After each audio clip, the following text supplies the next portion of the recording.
अस्सलाम वालेकुम नाज़रीन, मैं हूं उलवीना और आप देख रहे प्रोग्राम बिला तकल्लुफ़। नाज़रीन, आज के प्रोग्राम में गुफ्तगू करेंगे कुछ नेशनल और इंटरनेशनल पॉलिटिक्स दोनों के हवाले से। अफगानिस्तान के हवाले से अब तक हमने ये देखा है कि प्रैक्टिकली तो किसी भी मुल्क ने उसको एज अ सॉवरेन स्टेट कबूल नहीं किया अब तक, लेकिन पाकिस्तान, चाइना और कुछ और ममालिक ऐसे हैं जो उनके साथ ताल्लुकात बहाल करने की कोशिश में हैं। और देखा ऐसा भी जा सकता है कि शायद सिफारती ताल्लुकात एक हद तक ऑलरेडी हैं, लेकिन उसको ऑफिशियली डिक्लेयर नहीं किया गया। इसी इशू को उठाते हुए रेड क्रॉस ने भी ये बात की है कि किसी भी स्टेट ने जो है अब तक डिक्लेयर नहीं किया अफगान गवर्नमेंट को। साथ ही साथ यूएन ये कह रही है कि जो अफगान नेशन है वो ग़िज़ाई किल्लत को इस वक्त जो है वो उससे गुजर रहे हैं। साथ ही साथ वो ये कह रहे हैं कि जो एक सिस्टम होता है पैसों की अदायगियों का, चाहे डॉक्टर्स का हो, नर्सेस का हो या किसी और इंस्टीट्यूशन का हो, बैंक्स के ज़रिए वो अब तक बहाल नहीं हो सका और ठीक नहीं है। और बहुत सारे इशूज़ को वो हाईलाइट कर रहे हैं, ह्यूमन राइट्स के हवाले से गुफ्तगू करें, लेकिन साथ ही साथ वो कुछ ऐसे इशूज़ को फोकस करने की कोशिश कर रहे हैं जैसे ऐसे दिखाई दे रहा है कि कहीं ना कहीं जो जितने भी इंटरनेशनल इंटाइटीज़ हैं या ऑर्गेनाइजेशंस हैं वो सपोर्ट कर रही हैं यूएस को और यूएस के इनखला के ख़िलाफ़ हैं। और वो अभी यही कहने की कोशिश कर रहे हैं कि अमेरिका ने इन्वेस्टमेंट किया और वो इन्वेस्टमेंट अनफॉर्चुनेटली सिर्फ ये इन्वेस्टमेंट था जहाँ पे उन्होंने बारूद, खून रेजी और लोगों को मारना, ये एक इन्वेस्टमेंट था जो कि एक वो डॉलर्स में बताते हैं कि कितने ट्रिलियंस लगाए उन्होंने, जिसको वो अब भी कैश कर रहे हैं। साथ ही साथ कुछ प्रोग्राम में बात करेंगे ब्रॉडशीट स्कैंडल के हवाले से। हमें याद था कि एक कमेटी फॉर्म हुई थी और इसके ऊपर काफ़ी डिबेट थी मुल्क में। बहुत सारे बड़े बिजनेसमैन और ब्यूरोक्रेट्स, पॉलिटिशियंस इसमें नामजद हुए, कमेटी फॉर्म हुई और ये टास्क नैब को दिया गया। हाल ही में हमने देखा कि एफआईए को भी उसमें जो है उसका एक हिस्सा बना दिया गया है। अब एफआईए और नैब के दरमियान एक बहस छिड़ी हुई है, दोनों एक दूसरे के साथ जो है खुश नहीं है और नैब ने एफआईए की जुरिस्डिक्शन को चैलेंज करते हुए उनसे कहा है कि आपके अंडर नहीं है ये डोमेन। दूसरी जानिब दोबारा से एक बार फिर लॉ मिनिस्ट्री का भी ये क्लियर जो है क्लेम आया है कि एफआईए के पास बिल्कुल जुरिस्डिक्शन है और उनके पास हक है कि वो इस आपके डोमेन में इंटरवीन कर सकें और आपकी इन्वेस्टिगेशन कर सकें। साथ ही साथ प्रोग्राम में कुछ मकबूजा कश्मीर में जो मजालिम है उसके ऊपर भी गुफ्तगू करेंगे। हमारे साथ प्रोग्राम में मौजूद है ख्वाजा नवीद साहब, जस्टिस हैं और एडवोकेट हैं। सर, प्रोग्राम में आपको खुशामदीद कहते हैं। अस्सलाम वालेकुम। थैंक यू सर, सबसे पहले हम प्रोग्राम में बात करेंगे अफगानिस्तान के हवाले से। जिस तरह हम देख रहे हैं कि एक सिचुएशन सामने आई जहां पर अमेरिका इनखला की तरफ गया, अमेरिका ने बैक टू बैक अपने स्टांस को तब्दील किया। हम ये भी जानते हैं कि अमेरिका क्लियर नहीं दिखाई दिया कहीं पर भी, लेकिन उसके बावजूद भी ऐसे पोर्ट्रे करने की कोशिश की जा रही है कि जैसे अफगानिस्तान जो है अब और ज्यादा बर्बादी की तरफ जाएगा जब अमेरिका इनखला की तरफ गया। क्या कहेंगे आप इसके ऊपर? अलवीना, असल में क्या है, आपने खुद ही अपने सारे जो आपने इंट्रो दिया उसके अंदर ही सारे जवाब हैं। क्या है कि इस वक्त पाकिस्तान, चाइना और अमेरिका की अफगानिस्तान के तरफ जो पॉलिसीज़ हैं उसके लिए मुख्तसर मैं शायर की ज़ुबान में कहूँगा कि साफ छुपते भी नहीं, सामने आते भी नहीं। कैसा पर्दा है कि चिलमन से लगे बैठे हैं। अच्छा, तो ये चिलमन से लग गए हैं, ठीक, और मदद भी कर रहे हैं, सारी कॉरेस्पॉन्डेंस पे हो रही है। उनके बंदे सारे हमने ला के उनको सेफ ट्रैवल दिया, चले गए।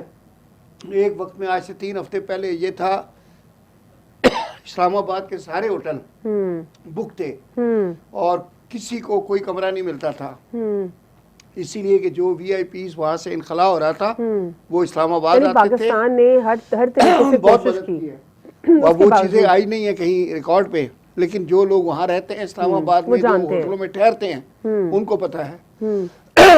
सर, साथ ही साथ इसमें मैं ये भी चाहूँगी कि आप इस पर भी ज़रा बता दीजिए, जिस तरह डिफरेंट ऑर्गेनाइजेशंस हैं, यूएन की बात कर लेते हैं अगर हम, या फिर हम और दीगर ऑर्गेनाइजेशंस या इंटरनेशनल इंटाइटीज़ की बात करते हैं, वो इस वक्त आप भी क्यों यूएस की तरफ इंक्लाइंड है और उनको वो सब नहीं नजर आ रहा जो अमेरिका करता है अफगानिस्तान के साथ? यूएस में डॉलर है, तो अब आप ये सवाल कर रही हैं, सवाल के अंदर ही जवाब है कि क्यों यूएस की तरफ इंक्लाइन है जी। उधर माल है, तो सारी दुनिया माल की तरफ जाती है। और ये जितनी ये ऑर्गेनाइजेशनें बनी होती हैं इसमें 80% तो पेपर ऑर्गेनाइजेशन होती हैं, इनके 4 मेंबर भी नहीं होते, ये सिर्फ फंड्स लेने के लिए होती हैं और ये ऊपर लेवल के लोगों ने बनाई भी होती हैं जिनका एक्सेस होता है वहाँ तक। नीचे किसी को पता भी नहीं होता कि ये पैसा आया क्या, कहाँ और गया किधर। ठीक जी, इनका कोई ऑडिट नहीं है। पाकिस्तान गवर्नमेंट ने कई दफ़ा कहा कि इनका ऑडिट करेंगे, इनका जो पैसा आता है उसकी सारी मालूमात करेंगे, फिर कभी भी नहीं हुआ। सर, आपने अफगान गवर्नमेंट का भी स्टांस सुना होगा, उनकी फाइनेंस मिनिस्ट्री की तरफ से भी कहा गया था कि जितना भी ट्रेड करने की कोशिश की जा रही है आप उसको अफगान करेंसी में रखें ताकि वो उनकी जो करेंसी ज़रा स्टेबलाइज हो सके। अब ये बात भी इंटरनेशनल एंटाइटीज को बहुत बुरी लग रही है कि डॉलर जो है वहाँ पे उसको कम करने की कोशिश की जा रही है। पाकिस्तान से अनफॉर्चुनेटली स्मगल्ड भी हुआ, 2 लोग कोयटा से थे और बाकी के और 4 लोग भी जो है वो अरेस्ट हुए। इसमें ये पूरा सिनारियो भी एक तरफ चल रहा है कि डॉलर्स की स्मगलिंग तक जो है हो रही है। तो इसीलिए तो डॉलर इतना महंगा हो गया ना जी। हालांकि उम्रा और हज भी बंद था, अब जैसे उम्रा और हज खुल जाएगा तो फिर डॉलर और ऊपर जाएगा। ठीक, फिर तो ये हमारे सारे मुसलमान भी शुरू हो जाएंगे ना। अच्छा, किस किस चीज़ पे ये जाते हैं ना, सऊदी अरब जाते हैं तो हर आदमी, गरीब से गरीब आदमी भी डॉलर खरीदता है वहाँ जाने के लिए। ठीक सर, लेकिन ये इसके ऊपर जो है काफ़ी ज़्यादा पाकिस्तान में FIA भी इस पे मुतहरिक दिखाई दी, काम शुरू हुआ कि स्मगलिंग को रोका जाए, लोग अरेस्ट भी हुए।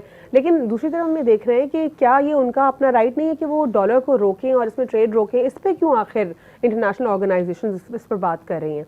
क्या वो चाहती नहीं है कि उनकी अपनी करेंसी स्टेबलाइज हो? एक तरफ वो कह रहे हैं वहाँ पे ग़िज़ाई किल्लत है, बहरान है, दूसरी तरफ कह रहे हैं कि डॉलर्स को में ट्रेड बंद करने की कोशिश कर रहे हैं तालिबान। ये क्या है? ये बात समझ में नहीं आ रही। हालांकि उनको तो डॉलर की अशद ज़रूरत है, जब स्मगल करके मंगवा रहे हैं तो फिर ये इसको खोलते क्यों नहीं? तो ये क्या असर मैकेनिक्स क्या है ज़रा इसकी? मैकेनिक्स, मैं तो फाइनेंशियल एक्सपर्ट नहीं हूँ, लेकिन ये है कि डॉलर का तो उसकी अपनी अफादियत जो है डॉलर की, उससे तो कोई इनकार नहीं है। और ये क्यों उसको मना कर रहे हैं ये समझ में नहीं आ रहा।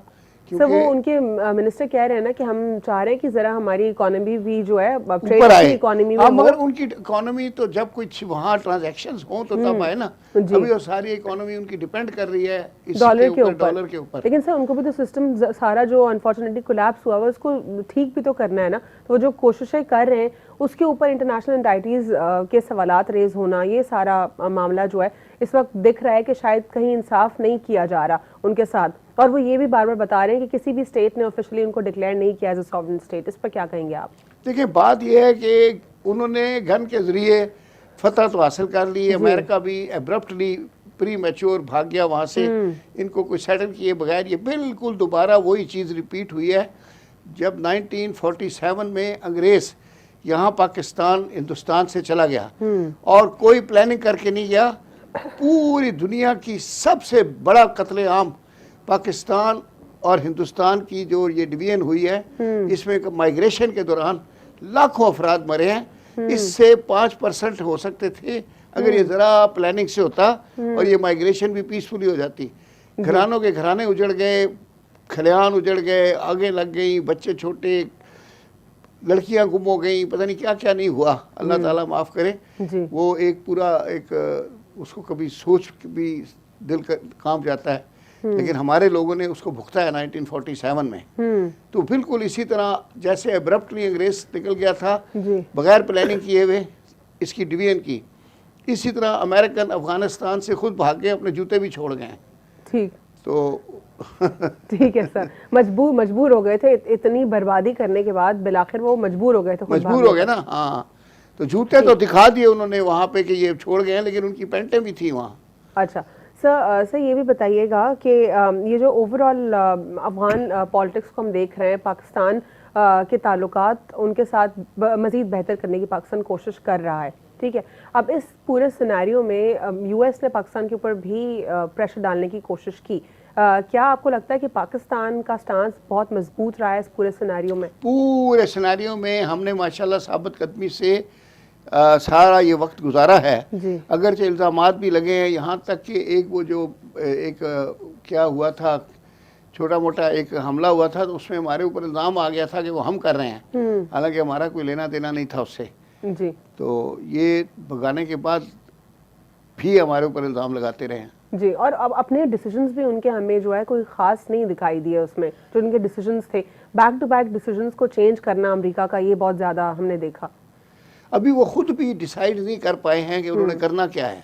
अच्छा जी, इतनी मार खाई है कि अब वो रिकॉग्नाइज करते हुए उनका दिल नहीं मान रहा कि अपने लोगों को जवाब क्या देंगे कि अगर यही करना था तो फिर इतने हज़ारों की तादाद में अमेरिकन मरवा क्यों दिया आपने। बिल्कुल, that was the wrong decision of America coming to Afghanistan. और फिर दूसरा रॉन्ग डिसीजन कि फिर इस तरह अब्रप्टली भागना, ये भी दोनों उनके अपने फैसले जो हैं ये काबिल तनकीद हैं। ठीक सर, प्रोग्राम में हम मज़ीद गुफ्तगू करेंगे अगले मौजू के ऊपर। एक छोटा सा ब्रेक लेना, ब्रेक के बाद प्रोग्राम का सिलसिला जारी रखते हैं आफ्टर शॉर्ट ब्रेक।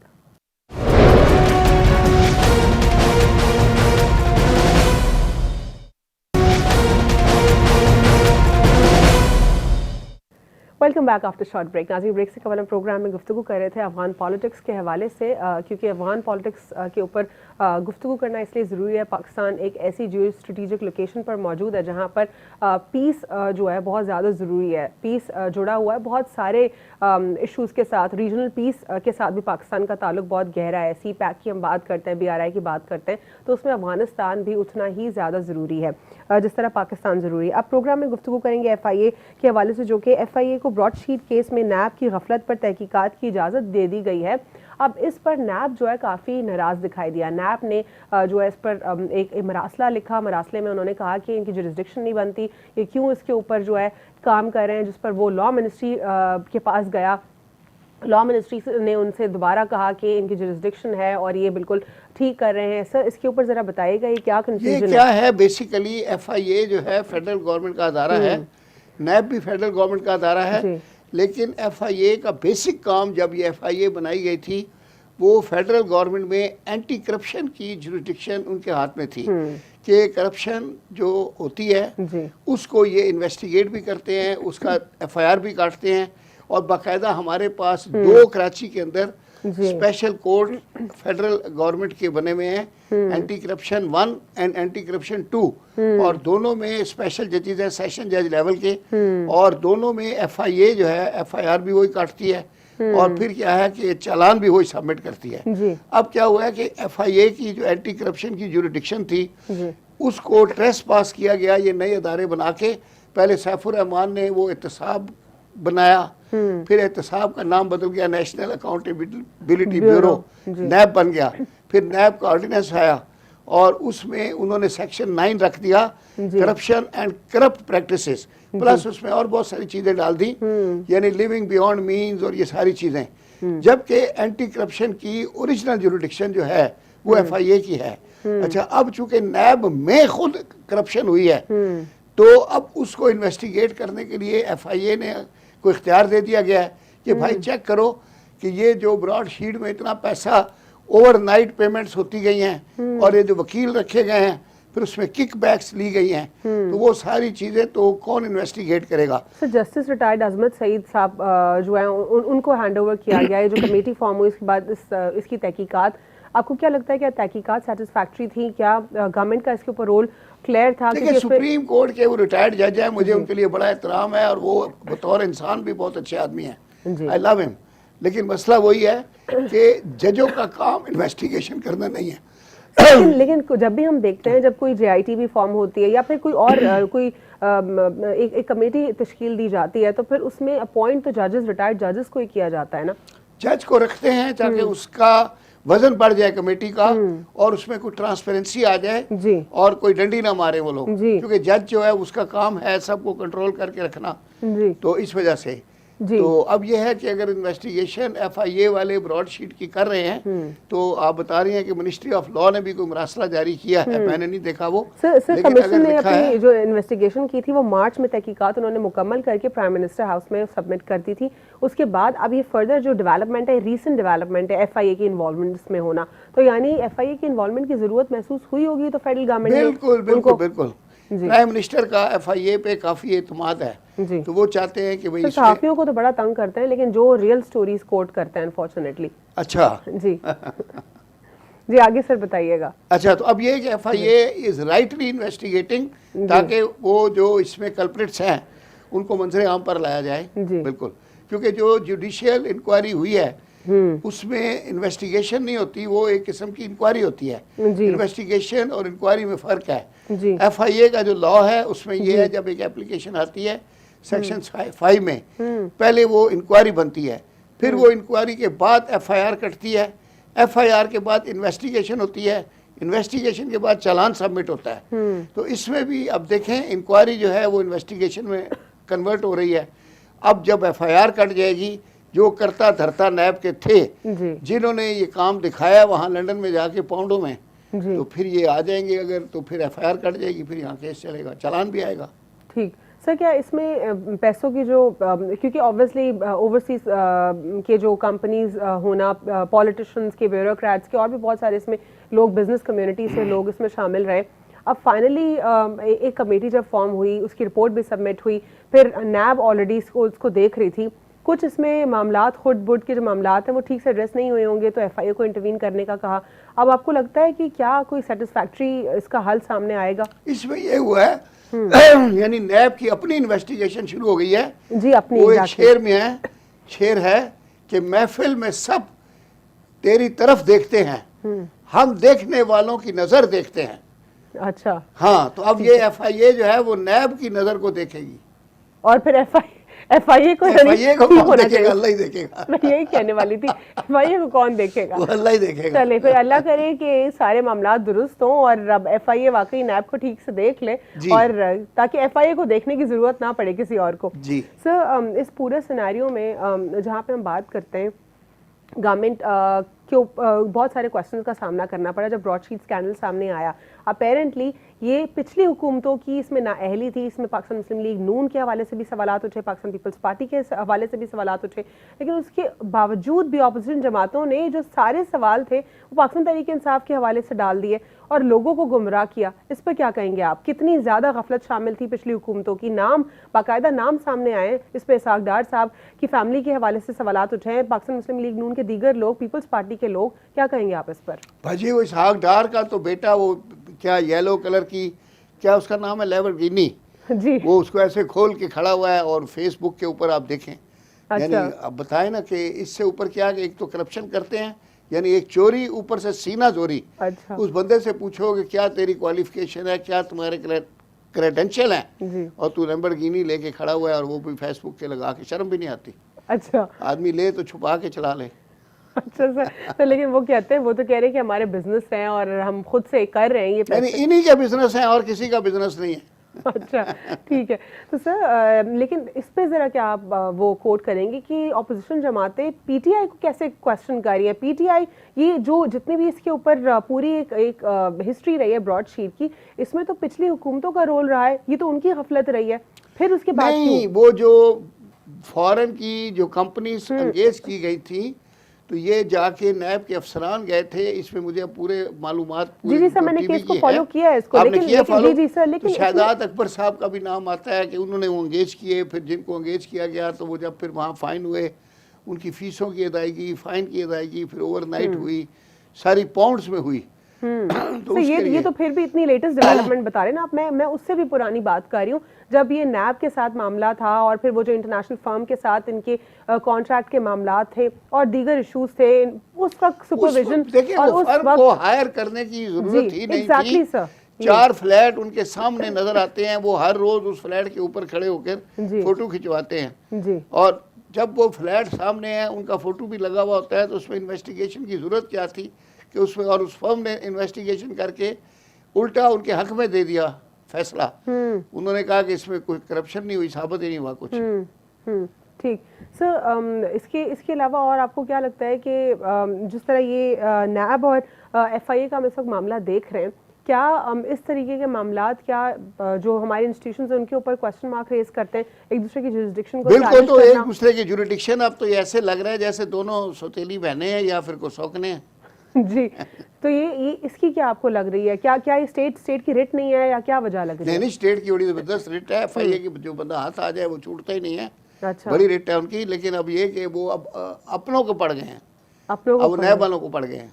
ठीक है। हाँ सर, इस ब्रॉडशीट के हवाले से अगर हम मज़ीद और गुफ्तगू करें तो इसमें कुछ बहुत ज़्यादा प्रोमिनेंट शख्सियात भी सामने आई थी और इसमें कुछ बिज़नेस बिज़नेस के हवाले से, कम्युनिटी के हवाले से जो लोग हैं वो भी इसमें नामजद हुए थे, लेकिन उसकी मज़ीद और हमें इन्वेस्टिगेशन हमारे सामने आई वो फिर हमारे मुल्क में जब वो पर्दा नशीनों के नाम आने लगते हैं तो वो फिर रोक दिया जाता है इन्वेस्टिगेशन। यही पॉइंट दिया गया था। उस्मान मर्डर केस हुआ था 1978 में, ये नामालूम लोग आए थे, वो शबनम उस्मान को मर्डर कर गए थे, उसका 12 साल नौकर फरमू भी उठा के ले गए थे।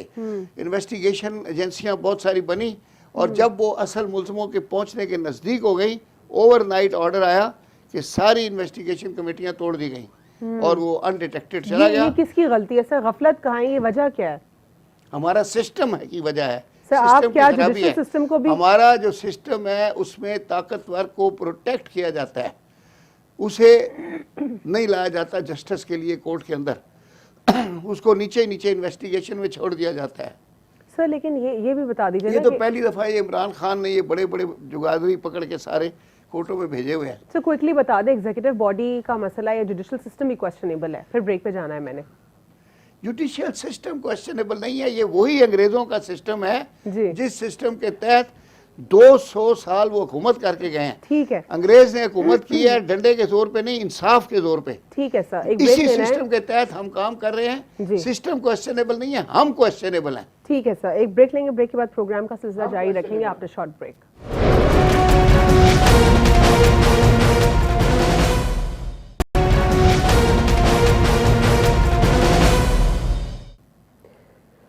Welcome back after short break. नाज़रीन, ब्रेक से कबल हम प्रोग्राम में गुफ्तगू कर रहे थे ब्रॉडशीट स्कैंडल के हवाले से। अब प्रोग्राम में बात करेंगे मकबूजा कश्मीर के हवाले से। भारतीय फोर्सेस ने जो है एक बार फिर हमने देखा कि जो मासूम शहरी हैं उनको शहीद किया, फिर उसके बाद उनकी डेड बॉडीज़ के ऊपर भी जो है एक गंदी पॉलिटिक्स की।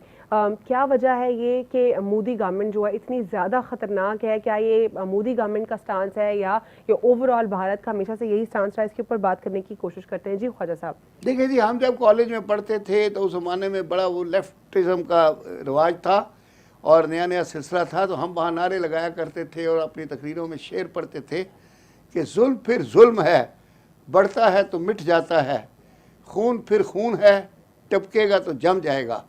मगर ये जुल्म कंटिन्यूस हो रहा है। आज 835 के 36 दिन हो गए हैं, वहाँ कर्फ्यू लगा हुआ है कश्मीर में और लोग बेचारे अपने घरों में महसूर हैं।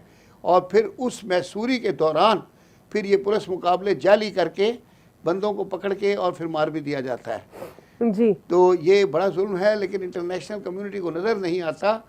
पता नहीं हमारे मीडिया की कमज़ोरी है या हमारी आवाज़ उनके बहरे कानों पर पड़ती नहीं है, जिसको अंग्रेज़ी में कहते हैं डेफ ईयर्स।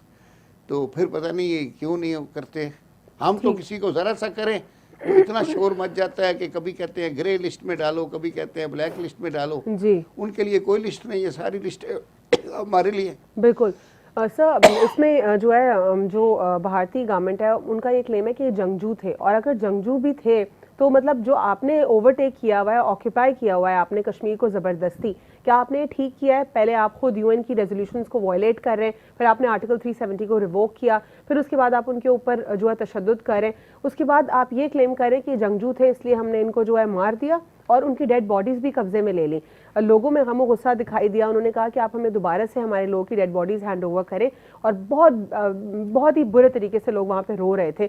और फिर उन्होंने दोबारा से कब्र कुशाई करवा के फिर दोबारा से उनकी जो आखिरी रसूमात अदा की। ये बहुत ही एक पेनफुल बात है, यानी जो आखिरी किसी का एक राइट है उससे भी वो डिप्राइव्ड है।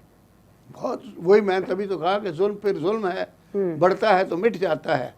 इसका मतलब है कि फिर ये इतना जब बढ़ रहा है तो ये खात्मे के नज़दीक है। ये कुदरत का कानून है, यानी ये बदला नहीं जा सकता। ये आज से नहीं है, सदियों से है। तमाम दुनिया के जो जालिम हैं उनका देखें अंजाम जो है, आज किसी को भी उनका नाम भी याद नहीं है। ठीक सर, इसमें मज़ीद और क्या आप कहेंगे, जिस तरह आपने खुद ये बात की कि जितनी भी इंटरनेशनल एंटाइटीज़ हैं वो हमें तो देखती हैं, हमें उनके जितने भी वॉच डॉग्स हैं वो मॉनिटर कर रहे होते हैं, कभी ग्रे लिस्ट होती है, कभी कुछ होता है, तो ये इनको क्यों मॉनिटर नहीं कर रहे? इसकी आखिर क्या वजह है? भारत को क्यों मॉनिटर नहीं किया जा रहा है? मैंने पिछली दफ़ा भी कहा था, अक्सर मैं कहता हूँ कि everybody is equal in the eyes of law, लेकिन some are more equal than others. तो अब इंडिया को जो है ख़ास प्रिविलेजेस दी जाती हैं, रियायतें दी जाती हैं, और इसलिए कि वो एक बड़ी कंज्यूमर मार्केट है। तो ये इंटरनेशनल मुल्क जो हैं वेस्ट में उधर, वो उस मार्केट को खोना नहीं चाहते। और तो और हमारे आप सऊदी अरब वाले भी जो हैं वो इंडिया के हक में बातें करते हैं, इन्वेस्टमेंट वहाँ करते हैं। आप सऊदी अरब में चले जाएं तो हर स्टोर के ऊपर, क्योंकि यूएस की पॉलिसी को फॉलो करता है, यूएस की, आपको इंडिया का सामान मिलेगा। हमारे बासमती चावल जो है वो इंडिया के थैलों में पैक होके और उसमें मेड इन इंडिया लिखा होता है जी। तो वो सऊदी जो वहाँ ग्रोसरी शॉप्स हैं उसमें पड़े होते हैं जी। हमारे चावल ठीक इंडिया के नाम से, इसलिए कि वो इंडिया को वो करते हैं। प्रोजेक्ट ऐसे ही करते है, हाँ, ये बिल्कुल ऐसे ही है जैसे जब पाकिस्तान इंडिया एक था तो हमारे जो मुसलमान एक्टर थे, तो ताकि बॉक्स ऑफिस पर टिकट बिकना है तो यूसुफ खान नाम था तो दिलीप कुमार नाम रख दिया जाता था, उसको हिंदू बना के पोर्ट्रे किया जाता था, क्योंकि उसका राज कपूर से मुकाबला था। तो उन्होंने कहा कि ये यूसुफ खान राज कपूर से जीत जाएगा, उसने कहा इसको भी दिलीप कुमार कर दो ताकि हिंदू रहे। मूसा रजा था, उसे संतोष कुमार कर दिया। और ये दर्पण जो था, इसका नाम इशरत था, उसको दर्पण कर दिया। तो ये बात ये है कि हमारे जो मुसलमान थे उनको सर्वाइवल के लिए अपने नाम बदलने पड़ते थे ताकि बॉक्स ऑफिस पे हिट हो जाए। यानी पहले से ये सिर्फ फैशन, ये कोई नई बात नहीं है, मोदी की सरकार में नहीं हुई, ये शुरू से ऐसी ये थी, जिसको revive किया है। 47 से पहले की बात कर रहा हूँ। लेकिन वो चीज इसीलिए तो कायदे आज़म ने कहा था टू नेशन स्टोरी थ्योरी कि हम अलग हैं वो अलग हैं। गांधी कहता था नहीं हम एक कौम है, कायदे आज़म ने कहा कि हम एक कौम कैसे हो सकते हैं, तुम जिसे गौ माता कहते हो हम उसको ज़िबा करके खाते हैं, हम दोनों अलग अलग हैं। बिल्कुल, तो हमें अलग मुल्क चाहिए। बिल्कुल, वो टू नेशन थ्योरी कोई हमने प्रूव होते हुए देखा जब हम भारत में मुसलमानों के ऊपर मजालिम देख रहे हैं। तो अब ना उस वक्त कायदे आज़म की मुखालफत करते थे लोग, ये दो कौमी नजरिए की। आज वो सारों के सामने साबित हो गया, मोदी ने साबित कर दिया। उसने गुजरात में ना सिर्फ निहत्ते मुसलमानों का कत्ल किया, बल्कि उस कत्ल को उसकी कौम ने एंडोर्स करके उसको जिता दिया इलेक्शन, बजाय इसके कि उसकी कौम के लोग कंडेम करते। कंडेम नहीं किया उन्होंने, उसको इलेक्शन जिता दिया। मुसलमानों के हवाले से किस किस्म के वो लॉज पास करना जो कि मुसलमानों को तकलीफ में डालना, चाहे नेशनैलिटी के हों चाहे दीगर मामलात हों, वहाँ पे बार बार हट धर्मी है इसलिए कि उसकी अपनी जनता जो है वो उसको सपोर्ट करती है ऐसे जुल्म करने पे, डिस्क्रिमिनेशन में जुल्म करते हैं वो। ठीक सर, इसमें मज़ीद अगर हम बात करते हैं यूएन के रोल की, यूएन का रोल काफ़ी ज़्यादा वेग रहा है कश्मीर के मामले से। अगर कश्मीर के मामले पर अगर हम देखते हैं तो इसमें और पाकिस्तान यूएन जो है वो कश्मीर के मामले में खुद अपने रेजोल्यूशंस के ऊपर अमल दरामद नहीं करवा सका सर। लेकिन यूएन को तो हमने ये भी देखा है ना कि जहाँ पे बहुत सारे जगहों पे वो इश्यूज करवा सकता है रिजॉल्व, वो वहाँ पर भी नहीं करवा सकता। भारत के हवाले से कोई भी यूएन का एक ऐसा स्टांस हमने नहीं देखा जहाँ पे उसने उसको क्वेश्चन किया हो। इसलिए कि भारत बड़ी मार्केट है और वो कोई इसको लूज नहीं करना चाहता। उसके अपने जो मेंबर्स हैं वेस्टर्न और यूरोपियन और जो सारे वो सपोर्ट करते हैं भारत को। क्या सर इस्लामिक स्टेट्स आपको लगता है कि वो यूनाइटेड हैं जब मामला आता है कश्मीर का, फ़लस्तीन का, या मुसलमान कहीं पे भी हों या फिर रोहिंग्या के मुसलमान हों म्यांमार में, तो क्या तमाम तो मुस्लिम कम्युनिटीज यूनाइटेड दिखाई देती हैं आपको या नहीं? नहीं, हमारी तो अपनी वो एक मोतबर आलम इस्लामी जिसको कहते हैं OIC, तो उसने भी आज तक कभी कोई ना फ़लस्तीन के ऊपर स्टैंड लिया है। ये जो कश्मीर के ऊपर हो रहा है तो इसमें भी ऐसी हल्का फुल्का वो पंजाबी में कहते हैं गोंगलुआ तो मिट्टी चाड़ना, यानी छोटा मोटा बयान कभी दे देते हैं। हाँ जी सर, OIC का तो बिल्कुल ही रोल जो है वो हमेशा से क्वेश्चनेबल रहा है। लेकिन ओवरऑल अगर हम मुस्लिम स्टेट्स को देखते हैं, क्या आपको लगता है कि पाकिस्तान और टर्की ने फिर भी कोई, टर्की तो वो बड़ा दिलेर आदमी है, हाँ, वो पाकिस्तान में हीरो बन गया है। उसका ड्रामा भी चल रहा है क्या, अर्तगाल जी, हाँ, तो वो जितना अर्तगल चल रहा है इतना वो खुद भी चल रहा है। जी बिल्कुल बिल्कुल सर। इसमें मजीद और क्या आप समझते हैं अर्दगान जो है ना वो हमारा भी हीरो बन गया है सारे मुल्क का। बिल्कुल सर, क्या आपको लगता है जी बिल्कुल सर। सर, क्या पाकिस्तान और टर्की के अलावा दूसरे ममालिक भी आपको लगता है इस पे इसी पूरे स्टांस पर उनको मजबूत होने की सख्त ज़रूरत है? सख्त ज़रूरत है जी। और उनको चाहिए कि वो अर्दगान को फॉलो करें, उसको अपना लीडर बना लें ताकि वो सही तरह लड़ता है। ठीक सर, इस सिनेरियो में जहाँ पे हम देख रहे हैं कि मलेशियन गवर्नमेंट के साथ भी पाकिस्तान के कुछ बायलैटरल टाइज हो रहे हैं, इसमें जो सफारती ताल्लुकात हैं उसमें इसी इशू को ज़ेर बहस रखा गया कि फ़लस्तीन, कश्मीर, रोहिंग्या और दीगर मुसलमानों के जो राइट्स डिप्राइव्ड हो रहे हैं उसके ऊपर बात करने की कोशिश की जाएगी। कुछ मीडिया को भी इसमें इस्तेमाल किया जाएगा ताकि जो भी नैरेटिव है उसको पेश किया जा सके। क्या पाकिस्तान उसमें कुछ सेटिस्फैक्ट्री कर सका या पाकिस्तान तहरीक-ए-इंसाफ की इस गवर्नमेंट ने उस पर कुछ सेटिस्फैक्ट्री किया? हमने उनसे कोई फ़ायदा नहीं उठाया, बल्कि एक दफ़ा जाना था मलेशिया, लास्ट मिनट के ऊपर जाना कैंसिल कर दिया था हमारे प्राइम मिनिस्टर ने। और मलेशिया की जो गवर्नमेंट है वो मलेशिया में मैं गया हूँ, बिल्कुल इसी तरह इस्लाम है जैसे पाकिस्तान में है। अजानें होती हैं मगरिब के टाइम पे, सारे लोग मस्जिद की तरफ भागते हैं और वहाँ की जो सारी कम्युनिटी है वो हमारी तरह के मुसलमान है, बहुत सच्चे सच्चे। ठीक, बहुत बहुत शुक्रिया सर प्रोग्राम में शिरकत करने के लिए। जस्टिस रिटायर्ड ख्वाजा नवीद साहब हमारे साथ प्रोग्राम में मौजूद थे। हमने प्रोग्राम में गुफ्तगू की मुसलमानों के राइट्स डिप्राइव्ड होना, ख़ास तौर पर कश्मीर के जो मुसलमान हैं जो अपने राइट से डिप्राइव्ड है, अपनी बेसिक जो उनकी आज़ादी जो उनका हक है उससे डिप्राइव्ड है। मकबूजा कश्मीर में मजालिम भारतीय हुकूमत के साथ ही साथ हमने प्रोग्राम में ब्रॉडशीट स्कैंडल के हवाले से बात की और जो इस वक्त एक रिफ्ट दिखाई दे रही है FI और NAP के हवाले से, साथ ही साथ हमने अफगानिस्तान के हवाले से भी कुछ गुफ्तगू की। आज के लिए इतना ही। अल्लाह हाफ़िज़। God bless you all.